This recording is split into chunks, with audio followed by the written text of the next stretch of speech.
I died on a Wednesday. The rooftop gravel bit into my palms. Cold rain hit my face like needles. Someone's heels clicked away behind me. I heard Celine laugh before the fall. That laugh followed me into the dark. Before that, there was a wedding I never got to attend. Mine, technically, though the groom belonged to someone else by then. Adrian's sandalwood cologne on another woman's neck. Diane's champagne toast, thanking me for stepping aside. I remember smiling through all of it, stupidly grateful.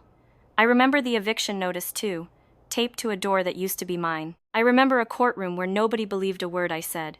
I remember Soren Merrick's men outside my apartment, waiting. I remember running, finally, straight into Celine on that rooftop. She wasn't even angry when she pushed me. That was the part that stayed with me longest. Just tired, almost bored, like closing an account. Her rose perfume was the last thing I breathed. Then I woke up. Sunlight moved across the ceiling fan. My childhood bedroom looked exactly the same. My hands were young again, unscarred. I smelled fresh paint and lemon polish. Somewhere downstairs, a kettle whistled twice. There was one thing I hadn't told anyone last time. I wouldn't tell anyone this time either. Not yet. That secret would decide everything that followed. I just didn't know how much yet. I sat up slowly, testing this borrowed morning. 24 years old, alive, and quietly furious. My father's will reading was in 9 days. I remembered every word of it. I remembered every betrayal that came after. Diane, my stepmother, knocked twice and entered. Her perfume arrived before she did, rose, and something sharper underneath it. My stomach turned without permission. In my last life, that smell meant trouble.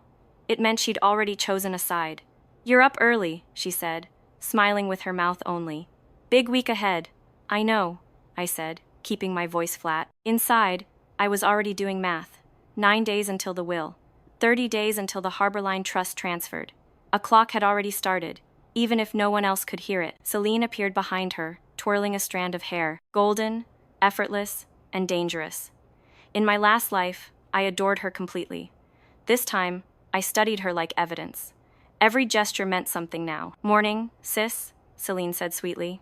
"Sleep well?" "Like the dead," I said. She didn't catch the joke at all. I let myself smile at that, just once, just for me and no one else. I went downstairs and ate toast I couldn't taste. My father's photograph watched from the mantel. He'd died of a heart attack, or so they told me. In my last life, I believed that completely.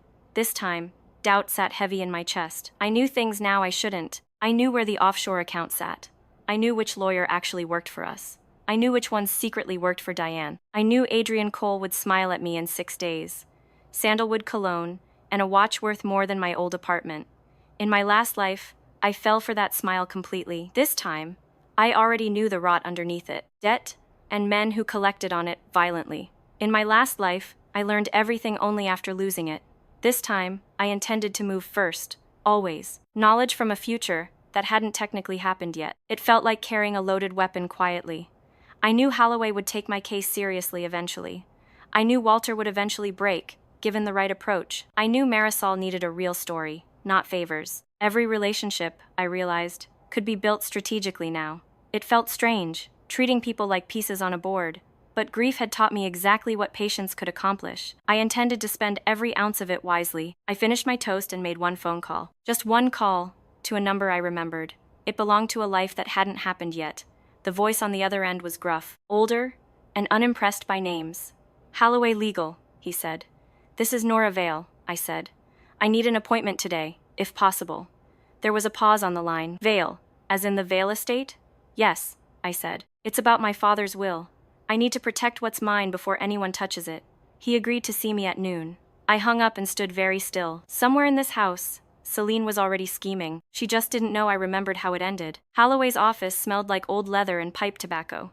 A grandfather clock ticked heavy in the corner. He studied me over reading glasses, clearly unconvinced. A 24-year-old rarely needed him this urgently. "Your father's estate is fairly simple," he said. 60% to you, straight through. 40% to your stepmother's trust, for Celine." "I know," I said. "I need something else entirely. I need every record tied to Harborline. Every permit, every loan, every signature." His eyebrows rose slightly at that. "That's a lot to ask before you've inherited anything." "Consider it insurance," I said calmly. "I believe that project isn't what it looks like." I didn't tell him how I knew. I couldn't explain a memory like that, but I described enough details anyway.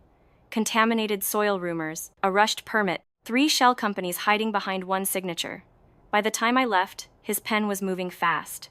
He'd agreed to quietly pull the records. The first domino, tipped and silent. Nobody else had felt it fall yet. That night, Diane hosted a dinner. To celebrate the future, she announced. Crystal glasses caught the chandelier light. Celine wore a dress that cost a fortune. Adrian Cole sat across from me, radiating confidence and sandalwood. Nora, he said, raising his glass slightly. Your father spoke about you often. Did he?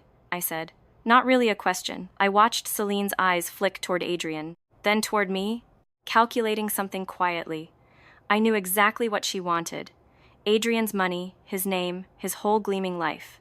In my last life, she got all 3. It destroyed her slowly from the inside. This time, I wanted that faster. To new beginnings, Diane said, lifting her glass high. I lifted mine too, smiling. To getting exactly what we deserve, I said. No one caught the edge in it. I preferred it exactly that way. Adrian found me near the end of dinner. The others were distracted by dessert. You seem different tonight, he said. Sharper, somehow, than I remember. I've had time to think, I said. That much, at least, was true.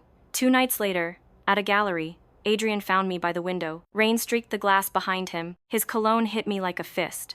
Sharp, sudden, exactly like the night I died. I want to talk to you, he said. Before I mention it to anyone else. My pulse spiked, though my face stayed calm. Go on then, I'm listening. There's a property my family's developing, he said. Harborline. I need a partner who sees the vision. There it was. The offer that started everything. Last time, I'd been thrilled and completely blind. This time, I knew the soil beneath Harborline was poisoned. I knew the loans behind it belonged to dangerous men. He leaned closer, mistaking my silence for hesitation. Think about it, he said. A legacy, together, built from nothing. His watch caught the gallery lights, gleaming and heavy. I remembered how that watch felt once. Pressed hard against my throat. In another argument. In a different life, one he'd already forgotten. I'll think about it, I said, buying time deliberately. That's generous, I said carefully. But Celine would suit it better. Diane, standing nearby, caught the tail end of it. Celine would be wonderful at that, she said quickly, eyes bright with sudden calculation. I watched her mind move, fast and greedy, already planning. Mothers, I thought, could be predictable too. Adrian blinked, clearly surprised. Celine? She's ambitious, I said simply. She'd throw herself into it completely. That much, at least, was true. He studied me a long moment, confused by my refusal. Nobody turned him down, ever. You're sure about this? Completely sure, I said, smiling like a saint, right before doing something entirely unsaintly. A week later, Soren Marek attended a fundraiser Diane hosted. I recognized him instantly, even without an introduction. Gray suit, gold watch, a stillness that felt wrong. Adrian greeted him like an old friend, too eager. Marek's eyes swept the room once, cataloging everyone present. When they landed on me, something cold moved through my chest. In my last life, I never saw his face directly. This time, I made sure to memorize every detail. He wore a signal ring on his smallest finger, dull gold. It clicked softly against his glass whenever he drank. I would remember that sound later, in recordings Reyes gathered. Small details, I was learning, mattered more than grand ones. New money smells different than old money, he said, passing close. Careful who you trust with either kind. He wasn't talking to me. I wrote his words down anyway, later, verbatim. 3 days later, Celine found me in the garden. She was practically vibrating with excitement. Adrian told me about Harborline, she said. He said you gave it up for me. I don't need it, I said simply. I have the 60% already. She hugged me tightly, rose perfume thick in my throat. I stood still and let her hold me. In my last life, that perfume was the last thing I smelled. Right before someone pushed me off a rooftop. You've changed, Celine said, pulling back slowly. Softer, somehow, than before. Maybe I finally understand what matters, I said. That was true too, just not the way she thought. The contract expires in 3 days, Diane mentioned at dinner that week. Voice bright, oblivious to what those 3 days meant. I nodded along, counting silently in my head. 3 days until the transfer became irreversible. The will was read 4 days later. The room smelled of dust and old paper. Everything went exactly as Holloway predicted. 60% to me, 40% to Celine's trust. Diane's smile was thin and satisfied. She thought she'd already won everything. She had no idea what I'd started. Small things, quiet things, already moving beneath the surface. That week, I opened a separate bank account, under my maiden name only, quietly. I moved my inheritance the moment it cleared. Small transfers, unremarkable, easy to overlook completely. Nobody watches money while planning a wedding. Celine and Adrian announced their engagement 12 days later. Champagne flowed, photographers flashed, Diane cried real tears. I clapped along with everyone else. My face arranged itself into something like joy. The contract for her Harborline share transferred that Monday. 40% ownership, signed with her own hand. She never once read the fine print. That was always her weakness, exactly as I remembered. That night, alone in my room, I opened a folder on my laptop. Inside were photographs, screenshots, and one sentence. I typed it slowly, my hands perfectly steady. The clock had started, and only I could hear it. I should have felt something like guilt. I didn't feel anything close to it. I felt exactly one thing instead. The calm of a woman holding the map to her own murder. Celine wore white to her engagement party. Ivory silk, glittering under gold light. She looked like a woman who'd won something enormous. In a way, she had. She just didn't know the prize was wired to explode. To the happiest couple in the city, Diane announced. Glass raised high. The room erupted into applause instantly. I clapped along, watching Adrian's hand settle possessively over Celine's waist. During the toasts, a photographer live-streamed portions of the party online. I slipped Marisol a single flash drive near the door. Nothing illegal, just a time-stamped copy of Walter's early findings. Publish it whenever timing serves the story best, I told her. She raised an eyebrow, understanding immediately what I intended. At their happiest moment, she said quietly. Exactly, I answered, and walked back toward the crowd smiling. The band started a slow song, guests drifting toward the dance floor. I watched Celine laugh, radiant, unaware of the timer now running. Somewhere, on Marisol's laptop, a draft article waited patiently. Tomorrow, this same room would look entirely different in memory. Diane raised her glass toward me next, smiling too widely. And to Nora, she said, for knowing her place. A few guests laughed politely, not understanding the insult. I smiled back, swallowing something bitter and old. Celine leaned close a moment later, voice pitched for an audience. Don't worry, she said. You'll find someone eventually. Her friends giggled behind champagne glasses, delighted by the jab. I let the words land without flinching once. In my last life, that same comment had cut deep. This time, I simply filed it beside everything else. Evidence, not injury. That was the only difference that mattered. Later, Celine found me near the bar, flushed with champagne. Thank you, she said warmly, for stepping aside. I know Harborline could have been yours. You earned it, I said. Not exactly a lie. She'd chosen greed with both open hands. Adrian says the project could triple our money, she said, giddy with excitement. We're breaking ground next month. That's wonderful, I said. Inside, I was already counting days. Days until the falsified permits came due for real inspection. Around that time, I began the financial work myself, quietly. I moved through old family accounts like an accountant, not angry, not rushed, just precise and methodical. Every transfer left a smaller trail behind Diane's name. I closed 3 shared credit lines tied to my father's estate. I redirected 2 small trust dividends into my own account. Nothing illegal, nothing dramatic, simply mine reclaimed carefully. Diane wouldn't notice for weeks, maybe longer. I imagined her future face when she finally checked. Confused first, then furious, then powerless to reverse it. That image alone kept me steady through slower days. A local business magazine featured Adrian that same month. Cover photo, gleaming smile, headline calling him a visionary. Celine reposted it everywhere, glowing with pride and champagne. I read the article once, jaw tight. Harborline represents the future of this city, Adrian was quoted saying. I closed the magazine slowly, folding my anger into patience. Let him have this moment. It wouldn't last. 3 weeks later, cracks began showing, small at first. A contractor quit without any real explanation. A permit renewal got delayed downtown. Celine mentioned it once, shrugging it off, more annoyed than worried yet. Adrian says it's just red tape, she told me over coffee. Nothing serious, he says. I sipped my coffee and said nothing at all. I already knew where that red tape led. I'd read the environmental report Holloway's investigator quietly pulled. Contamination levels 5 times the legal limit. That night, alone, the smell of gin drifted up from the bar below my apartment. My hands went cold instantly, memory rising fast and unwelcome. Adrian had been drinking gin the night he threatened me last time. I remembered his voice, low and dangerous, close to my ear. Walk away quietly, he'd said, or I'll make sure you disappear. I hadn't believed him then. I believed every word of it now. I breathed through the memory slowly, counting seconds like Holloway counted evidence. 4 in, hold, 4 out, steady again.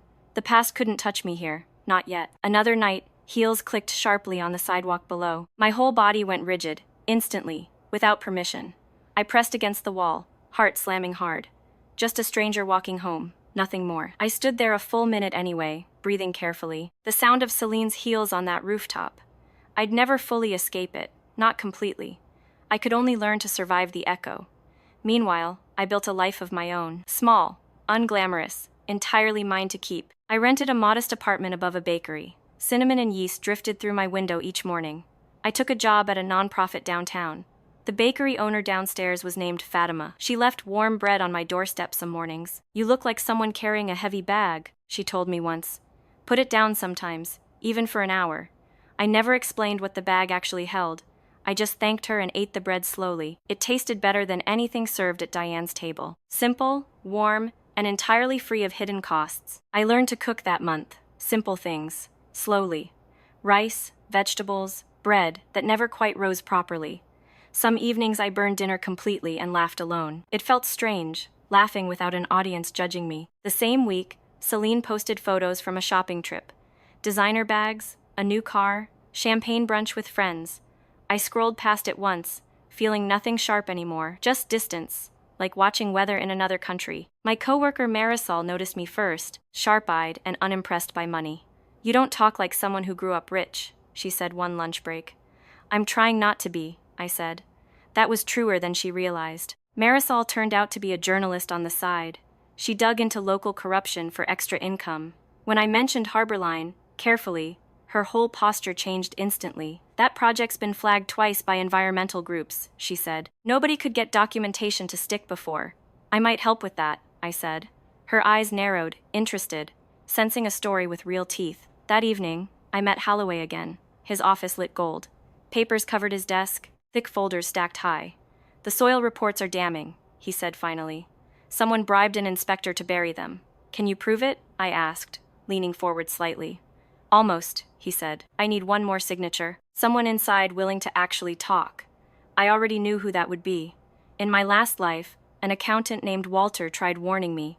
He warned me too late, right before I died. This time, I found him first, deliberately. Coffee shop, quiet corner, his hands nervous around the cup. "I worked the books for coal development for 11 years, Walter said quietly. "I know exactly where the money went. I need copies," I said. "Everything, loans, shell companies, whatever exists." Walter hesitated, glancing toward the door once. "If I give you this, I lose everything. My pension, possibly worse things too. You'll have protection," I said firmly. "Holloway will handle it legally. I promise you that completely." He studied me a long moment, puzzled by something unspoken. "You remind me of someone," he murmured. "Someone who should have listened years ago." I didn't answer that directly. I couldn't explain it properly. I just slid a folder across the table, the beginning of a trail nobody could burn. The following week, I hired a private investigator named Reyes. Ex-police, quiet, thorough, unimpressed by wealthy last names. He wired a hidden camera into a briefcase for me. "You point it, I'll handle the rest," he said. We used it twice, at restaurants where Adrian met Marek's associates. The footage caught fragments of conversation about permits and payoffs. Nothing dramatic, but enough to corroborate Walter's documents. Reyes labeled each file carefully, dated, time-stamped, untouchable in court. Back at Holloway's office, we spread everything across his desk. The printer hummed steadily, spitting out page after page. Fresh ink smell filled the room, sharp and chemical. I stacked documents by date, then by name, bank statements, text message screenshots, notarized property records, recorded phone calls, transcribed carefully by a legal assistant. Each piece felt heavier in my hands than paper should. Holloway watched me work, unusually quiet for once. "You handle this like someone who's done it before," he said. "Everyone learns fast when it matters enough," I answered, not quite lying. He studied me a moment, curiosity flickering behind his glasses. "You never told me how you first suspected Harborline," he said. "A feeling," I said again, my usual answer. "Feelings don't usually come with this much detail," he replied. I only smiled and kept sorting papers. "This is enough to open a real investigation," he told me. His voice was flat, professional, entirely unbothered by the stakes. I nodded, feeling the machine I'd built click forward another inch. 2 weeks later, Celine called me crying, voice shaking hard. Someone's been asking questions about Harborline, she said. A reporter. Adrian's absolutely furious about it. That sounds stressful, I said carefully, betraying nothing at all. He thinks someone leaked documents, she said. He's paranoid now, checking everyone's phones constantly. I let silence answer for me instead. Beneath my calm voice, satisfaction bloomed slow and warm. The first domino had fallen exactly where I placed it. That weekend, I closed my joint accounts completely. Quietly, legally, severing every financial thread to Diane. Nobody noticed except an accountant somewhere, filing paperwork nobody would read for months. Adrian called me directly, voice tight with suspicion. Did you say anything about Harborline? He asked bluntly. Why would I said. I gave that project to Celine. It's not mine to talk about anymore. Someone talked, he said sharply. I need to know it wasn't you. It wasn't, I said, technically true enough. I hadn't talked. I'd built an entire machine that talked for me. He lowered his voice then, an edge creeping in. If I find out you're lying, he said, you'll regret it. Sandalwood again, thick and close through the phone somehow. My chest tightened, an old fear surfacing fast. In my last life, that exact tone preceded everything terrible. This time, I refused to let it work twice. Is that a threat, Adrian? I asked calmly. Silence stretched a moment too long on his end. Just advice, he finally said, unconvincing even to himself. I hung up first this time, hands only slightly shaking. He exhaled, unconvinced but unwilling to push harder. Sorry, he muttered. This whole thing is making me crazy. Take care of yourself, I said sweetly, and hung up before he heard my smile. The next blow landed without me lifting a finger. An anonymous tip reached the environmental board, backed by documentation nobody could easily dismiss. Inspectors returned to Harborline unannounced, faces grim under hard hats. Celine texted me in a panic. They shut down the site. Adrian is losing his mind completely. I typed something comforting back, something useless, something designed to keep her close. Sympathy costs nothing when you already know the ending. That night, I sat by my window, cinnamon still faint in the air. Rain traced patterns down the glass, steady and quiet. Somewhere across the city, Adrian's carefully built empire took its first real hit. I thought of the rooftop again, the rain, Celine's laughter fading into darkness. I thought of the patience this second chance required. Patience, it turned out, tasted a lot like victory in advance. My phone buzzed once more before I finally slept. A text from Walter. 3 words that meant everything. Found the account, it said simply. I smiled at the ceiling, alone in the dark, entirely unafraid, entirely certain of what came next. This time, I already knew exactly how it would end. The account Walter found belonged to Soren Marek. In my last life, I only heard that name once, whispered in fear by someone who owed him money. This time, I had bank statements with his signature. Adrian owed Soren close to $2 million. Harborline wasn't a legitimate development at all. It was collateral for a debt he couldn't repay. Built on land no honest inspector would approve. This is worse than I thought, Holloway said, spreading documents like losing cards. Marek isn't a businessman at all. He's a loan shark with a construction permit. His debt collection has a pattern, Holloway added grimly. People who cross him tend to disappear quietly. My chest tightened, an old fear resurfacing fast. I remembered exactly how quietly I'd disappeared once. The loan comes due in 30 days, he said. After that, Marek controls the land outright. Another clock, ticking louder now, underneath everything else. I felt the pressure building toward a single point. I need everything documented before Celine's name gets buried, I said. My voice stayed level, though my pulse hadn't been steady in days. You want to protect her? Holloway asked, clearly surprised by that. I want her name on record as a victim, I said. Not an accomplice. There's a real difference, and it matters. That was truer than he understood. In my last life, Celine wasn't entirely innocent. But she wasn't the architect either. Adrian was. Diane was. I intended the punishment to land correctly. The morning before, I visited my father's grave alone. Fluorescent light from a distant groundskeeper's shed flickered faintly. Cold marble beneath my fingers. Familiar and grounding. It's almost finished, I told him quietly. Wind moved through the cemetery trees, steady and soft. I imagined his voice somewhere beneath the silence answering. Proud, maybe, though I'd never truly know that. I left without crying, resolve hardening instead. Later that week, in Holloway's conference room, we finalized the filing. Fluorescent lights hummed overhead, harsh and unflattering. His pen tapped steadily against a legal pad, thinking. Leather chairs creaked whenever anyone shifted position. Once this is filed, he said, there's no pulling back. I know, I said. I stopped wanting to pull back months ago. He signed the last page, sliding it across the table. I signed beneath it, hand steady, decision final. There was no version of this story where I hesitated now. Marisol published her first article 2 days later. Toxic land, dirty money, inside the Harborline scandal. Photographs of contaminated soil ran beside financial records nobody could deny. The article spread fast online, shared thousands of times overnight. Strangers commented, furious, demanding accountability from the Cole family. A few recognized Diane's name from old society pages. Comment sections filled with words like disgusting and finally. I read every comment once, feeling something settle inside me. This wasn't just my private war anymore. The whole city wanted the same ending I did. Celine called me sobbing before I'd finished reading it myself. They're saying Adrian's connected to organized crime, she said. They're saying our home might be seized entirely. I'm so sorry, I said, meaning exactly none of it. And somehow, all of it, both at once. What do I do? She begged. Nora, please, you always know what to do. I closed my eyes, remembering the rooftop, the rain. Her laughter, as I fell into darkness. Get a lawyer, I said. Someone not connected to Adrian's family. She didn't know I'd already anticipated this exact question.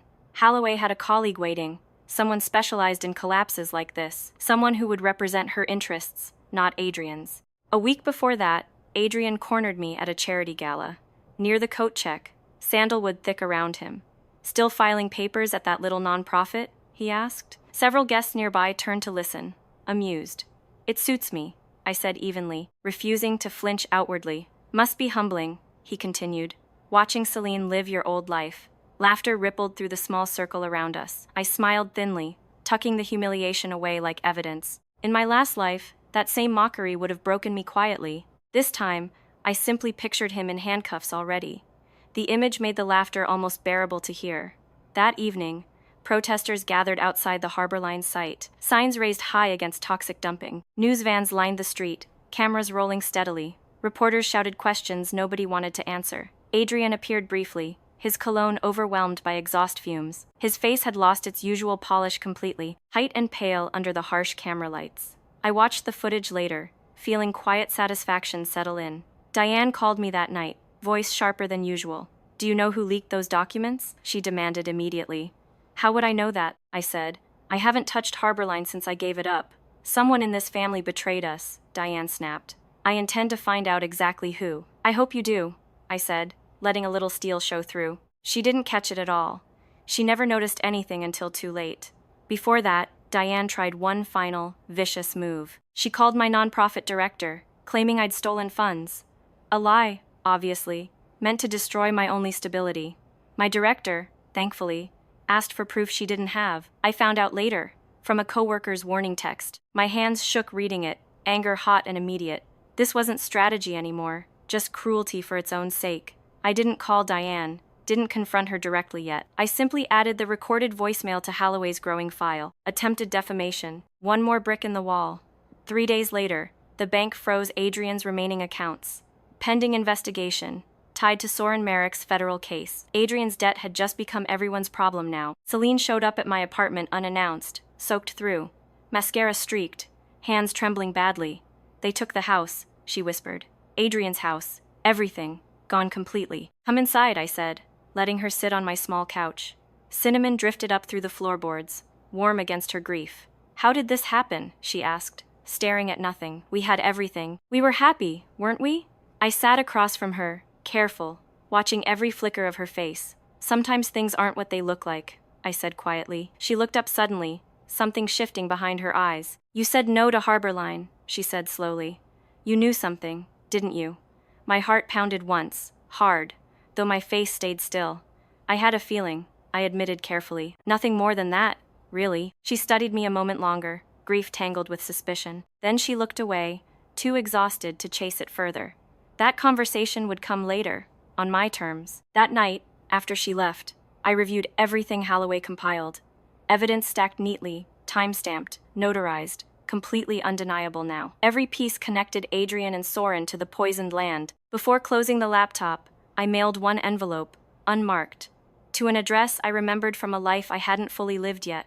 I didn't explain the contents to anyone, not even Holloway. He asked about it once, curious about the extra postage. Insurance, I told him, and left it there. Some plans, I'd learned, were Worked better, left unspoken until needed. I typed one final message to Marisol before closing the laptop. Ready for the next story whenever you are. She responded within minutes. Always ready, she wrote back. Outside my window, rain kept falling, steady and relentless. Somewhere across the city, Adrian was learning what loss felt like. I closed my eyes and finally let myself exhale. The reckoning, I knew, hadn't even truly started yet. Federal agents arrived at Harborline 11 days later. Black SUVs lined a street crowded with reporters. Soren Merrick's name tangled now with Adrian's, like poison in a shared vein. Marisol sent me a photo before the news broke publicly. Adrian in handcuffs, sandalwood cologne, useless against fluorescent lighting. His face looked hollow, stripped of every ounce of charm. I stared at that image longer than I intended. I didn't feel joy exactly, watching it happen. I felt something quieter, heavier, closer to closure.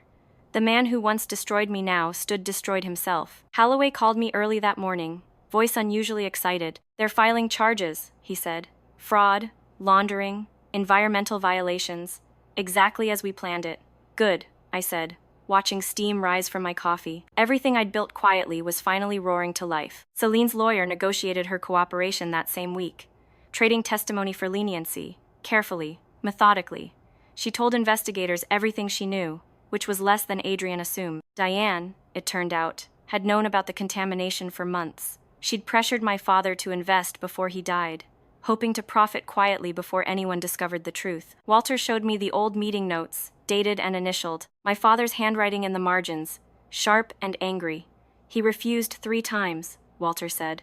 Diane kept pushing anyway, right up until the end. I traced my father's handwriting with one finger, slowly. Something tightened in my throat. Grief older than this life. He'd tried to do the right thing, alone, unheard. My father's heart attack, conveniently, happened right after he refused. I learned that detail from Walter, his voice shaking. Your father found out 3 days before he died, he said. The words landed like a physical blow. Grief and fury tangled together, hot and sudden, threatening to break the calm I'd worked hard to maintain. Can you prove it? I asked, voice barely steady now. There's an email, Walter said. Deleted, but not gone completely. I can recover it, given time. Take whatever time you need, I said. This isn't just business anymore, Walter. That night, I stood at my window a long time. Rain streaked the glass like tears. I refused. My father hadn't died naturally. Not really. Diane had let him die, protecting a fortune built on poison.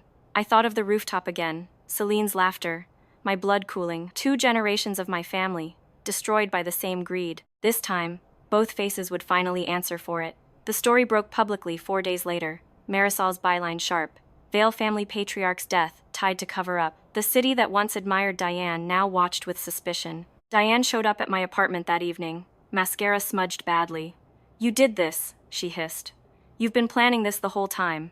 I've been surviving, I said calmly. There's a difference, though you wouldn't understand it. Your father would be ashamed of you, she spat, desperate, grasping for any weapon left. My father would be ashamed of you, I said coldly. You let him die to protect your money. Something in her face cracked then, the careful mask slipping fast. For one unguarded second, I saw exactly what she was, frightened, cornered, and finally out of moves. Then the mask returned, brittle and furious again. You'll regret this, she said, storming into the rain. I closed the door behind her, hands steady, heart pounding with relief. I watched her through the window a moment longer. Rain soaked through her expensive coat instantly, ruining it completely. She stood on the sidewalk, unsure where to go next. For the first time, she looked genuinely lost. I didn't feel pity, not exactly, but something adjacent. A recognition that power, once gone, leaves people stranded. I closed the curtain and made myself tea instead. 3 days later, investigators uncovered Walter's recovered email. Proof my father had confronted Diane before dying. It wasn't murder exactly, but negligence carried consequences too. Diane's lawyer began preparing a defense immediately. Reporters camped outside her house, cameras hungry for cracks.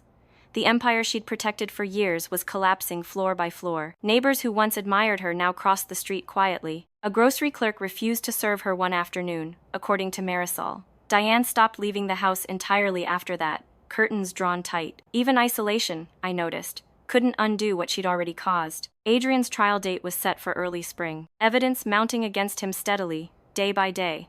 Soren Merrick, facing far larger federal charges, offered testimony against Adrian for leniency. Loyalty, it turned out, dissolved instantly under real pressure. Celine called me the night it became fully public. I keep thinking about saying yes to Harborline, she whispered. I remember, I said, and I did, vividly, painfully. She was quiet a moment, breathing shaky on the line. Everyone at the party was so happy that night, she said. I remember the music, the lights, feeling invincible. I remember too, I said. I remember everything about that night. Did you know? She asked quietly, almost afraid of the answer. Did you know it would end like this? I paused, weighing truth against the story she needed. I knew something was wrong, I said finally. I didn't know exactly how far. It wasn't the whole truth. Not quite a lie either. Some secrets needed to stay buried longer, until the moment they'd do the most damage. I keep wondering why you gave it to me, she said. Harborline, why not keep it yourself? My throat tightened, memories of the rooftop pressing close. Maybe some part of me knew, I said. You needed to learn something, the hard way. She was quiet a long moment, absorbing that fully. That's a strange thing to say to your sister. We've never been that close, I said gently. Not really, not the way you think. She didn't argue with that at all. Somewhere beneath her grief, I think she understood. We stood there a moment, the hallway emptying around us. A distant door closed somewhere down the corridor. I need to go back in, I said finally. She nodded, stepping aside to let me pass. That night, I opened the folder one final time, reviewing every piece I'd gathered so carefully. Evidence, testimony, financial records, a father's warning finally proven true. Everything was ready for the final act. Outside, the rain had finally stopped completely. The city washed clean and quiet at last. I thought of the rooftop one last time. This ending would belong entirely to me. Diane's trial began on a gray Tuesday morning. Courthouse steps slick with rain outside. I sat in the gallery, 3 rows back, watching her walk in without her usual armor. Her perfume had changed, thinner now, almost gone. Adrian sat 2 rows ahead, cologne faded beneath sweat. His watch, I noticed, was gone completely. Sold, probably. The contrast struck me hard, gleaming man reduced to gray. Holloway leaned toward me before proceedings started. This is it, he murmured. Everything we built leads here. I know, I said, keeping my voice steady. 9 days of planning had become months. Months had finally become this single morning. The prosecutor laid out the case methodically, piece by piece. Falsified permits, buried soil reports, borrowed and stolen money. Each piece I'd helped gather appeared like another brick. Jurors leaned forward as photographs of the poisoned soil appeared. Someone in the gallery whispered, disgusted, loud enough to hear. The judge called for quiet, gavel tapping once, sharp. I watched Adrian's face through it all, unreadable at first. Then, slowly, something like panic crept into his eyes. He knew, finally, exactly how much I'd gathered. It was too late for him to do anything. Diane's lawyer tried painting her as another victim, misled by Adrian's ambition, nothing more. It might have worked, if not for the email, proof she'd known about contamination for months. When it appeared on the courtroom screen, her composure shattered. She pressed a trembling hand to her mouth. For the first time, she looked exactly her age. The gallery murmured, a low wave of disbelief spreading. A reporter behind me whispered notes into a phone. I sat perfectly still, watching Diane come undone completely. Her rose perfume, I realized, had disappeared entirely by now. The judge called for order, gavel sharp against wood.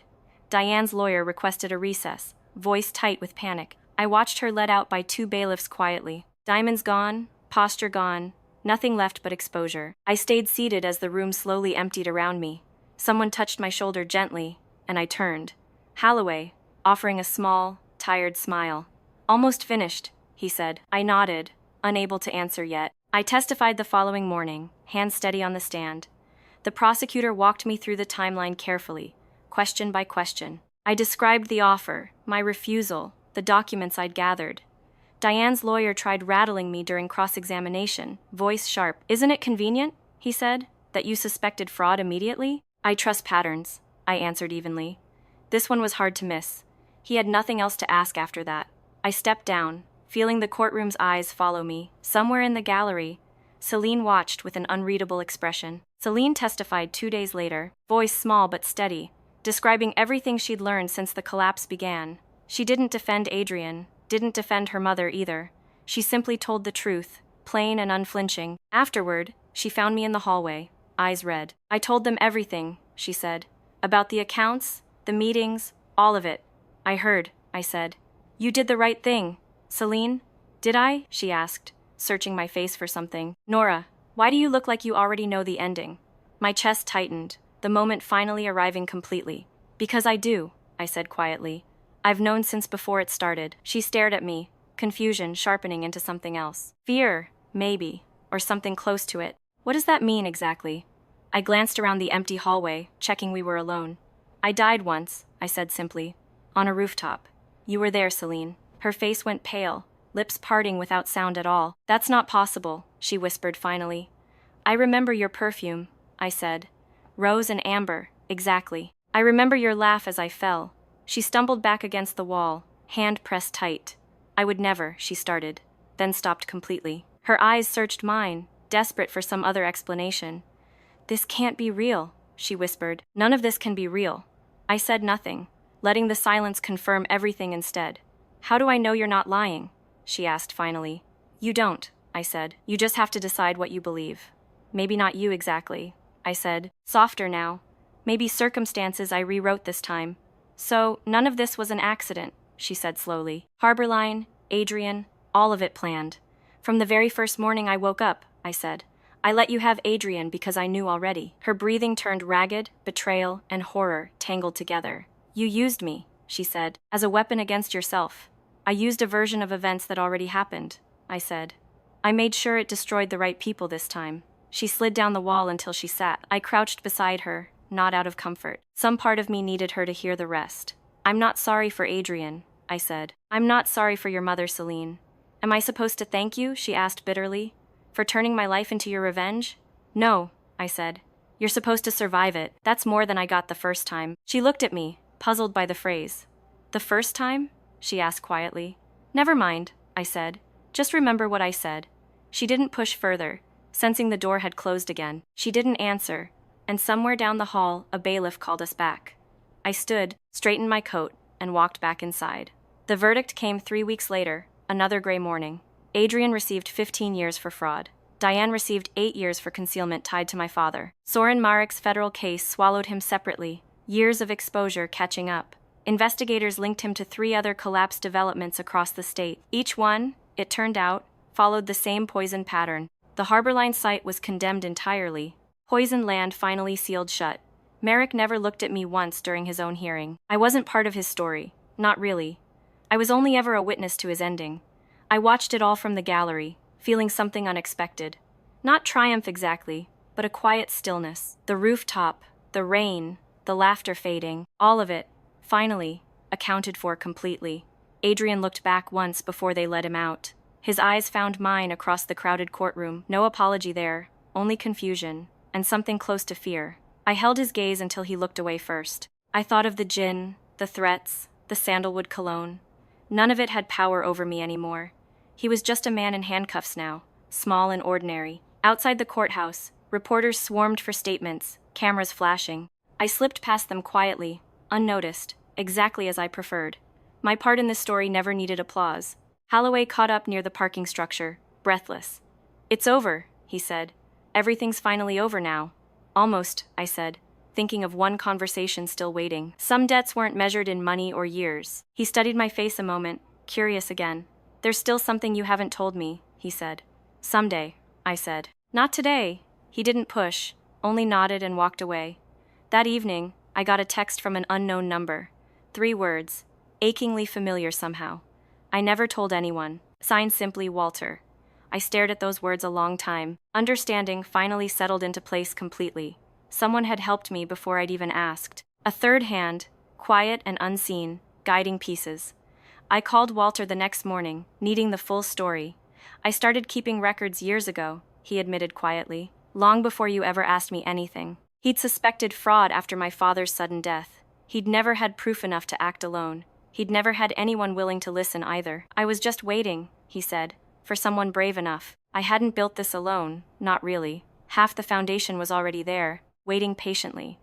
I'd simply given it a direction and momentum. That realization settled something loose inside my chest. Thank you for waiting, I told him honestly. Thank you for finally coming home, he answered. We sat in silence a while after that, the line quiet. Neither of us needed to fill it with more words. Some gratitude doesn't require explanation, only acknowledgement. I closed my phone and looked at the city, lights glimmering through thinning rain outside. The The story wasn't fully finished yet. One conversation remained, on my own terms. I visited Celine 2 months after the trial, the address scrawled on a card she'd mailed. She lived in a small apartment now, modest and plain. Nothing like the gilded life she'd lost. The door smelled faintly of stale coffee. "You came," she said, surprised, opening the door. Her rose perfume was gone entirely now. Somehow that absence unsettled me more than the scent ever did. "You asked me to," I said, stepping inside. The apartment was bare but clean, sunlight falling. We sat across from each other, silence stretching long. Finally, she spoke, voice quieter than I remembered. "I've had a lot of time to think," she said. "About what?" I asked, though I suspected the answer already. "About what I would have done," she said, "if our places had been reversed." My chest tightened, old grief and new resolve tangled. "I think about that too," I admitted quietly. "More than I'd like to. I'm not asking forgiveness," she said. "I don't think I deserve it yet." She wiped her eyes, composure cracking slightly. "Do you think I could have stopped it?" she asked. "Maybe," I said honestly. "But greed makes people slow to notice." She flinched, but didn't argue against the truth. "No," I agreed. "You don't. Not yet. But you're alive to earn it." She looked up, something fragile crossing her face. "Is that what this was?" she asked. "A chance for me to earn something?" "It was justice first," I said honestly. "Whatever chance comes after is yours to build." She nodded slowly, absorbing that, letting it settle. "Thank you," she said finally, "for telling me the truth." Her voice cracked slightly on the last word. I didn't reach for her, didn't offer comfort either. This was hers to carry now, not mine. "The truth is usually ugly," I said. "That's exactly why people avoid it." I stood to leave, and she walked me out. "Will I see you again?" she asked quietly. "Maybe," I said. "Someday, when you've built something worth visiting." She lingered in the doorway a moment longer, watching me go. "I hope I earn that someday," she called after me. I didn't turn around, but I heard her clearly.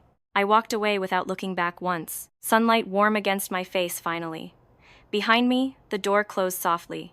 I moved into a small house that spring, far from chandeliers and rooftop gravel entirely.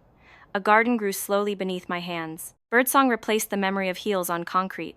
The first night there, I slept without a single dream. No rooftop, no rain, no laughter fading into darkness. Just quiet, unbroken sleep, the kind I'd forgotten existed. Fatima helped me plant the first row of tomatoes. "Roots take time," she said, patting the soil. "Don't dig them up to check." I laughed, understanding the lesson underneath her words. We worked in silence most Sundays after that. She taught me to recognize blight before it spread. I taught her, in exchange, how to file grant paperwork. Small trades, easy and unhurried, built slowly between us. One afternoon she asked why I flinched at loud footsteps. I told her, partially, about a fall I'd survived once. She didn't push further, just nodded and kept weeding. Some people know exactly how much truth to ask for. Marisol visited sometimes, notebook in hand, chasing new stories. She won an award for the Harborline coverage that fall. She mentioned my name once in an interview, briefly. I asked her, gently, to leave it out afterward. Walter sent a letter once, simple and warm. He'd retired to the coast, fishing most mornings now. "Thank you for trusting me," he wrote. "It mattered more than you know." Reyes closed his file on the case permanently, satisfied. "Cleanest work I've done in years," he told me. I thanked him, and never needed his services again. Before he left, he paused at my door once more. "Most clients want revenge," he said. "You wanted proof instead." "Proof lasts longer," I told him. "Revenge alone fades fast." He nodded, understanding something most people never quite grasped. Then he shook my hand and walked into ordinary daylight. Holloway retired quietly, his final case closed with dignity. He sent a bottle of wine on my birthday. No note, just his name signed neatly below. Celine wrote to me twice that first year, short letters, careful, describing a job at a shelter. She was learning to live smaller, she said. I read both letters slowly, then filed them away. Diane never wrote at all. I hadn't expected her to. Some people spend their whole lives refusing the mirror. I visited her once, near the end of her first year inside. She looked smaller through the glass, stripped of every ornament. "Why did you come?" she asked, voice flat and tired. "Closure," I said simply. "Not for you." For me, she had nothing left to say after that. I left without waiting for an answer I didn't need. I thought of the rooftop less each season. When I did remember, the fear had faded into something almost peaceful, a debt finally paid.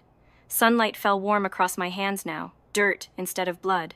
I never forgave Diane, never forgave Adrian either. I simply stopped needing to carry them. That, I decided, was its own quiet victory. Some nights, I still smell rain before storms. My pulse quickens slightly, just enough to remember. Sometimes I catch sandalwood on a stranger downtown. My chest tightens for exactly 1 second now. Then it passes, quick as weather, gone completely. The rose scent barely registers anymore at all. I planted lavender along the garden fence that summer. Its smell, I decided, would mean something different now. Not fear, not memory, just mine, chosen deliberately. I planted rosemary beside it too, sharp and clean-smelling. Each new scent in my garden was chosen on purpose. Slowly, deliberately, replacing every ghost that once haunted me. On quiet evenings, I sit on the porch and watch the sky change color. Orange fading into purple, then finally into stars. I think about the girl who died on that rooftop. I think about who I chose to become instead. Fatima joins me sometimes, bringing tea and quiet company. We rarely talk much, and that's fine too. Some friendships don't need constant explaining to survive. Marisol calls occasionally, chasing some new injustice across the city. I listen, offer what I can, then return to my garden. I've done my part.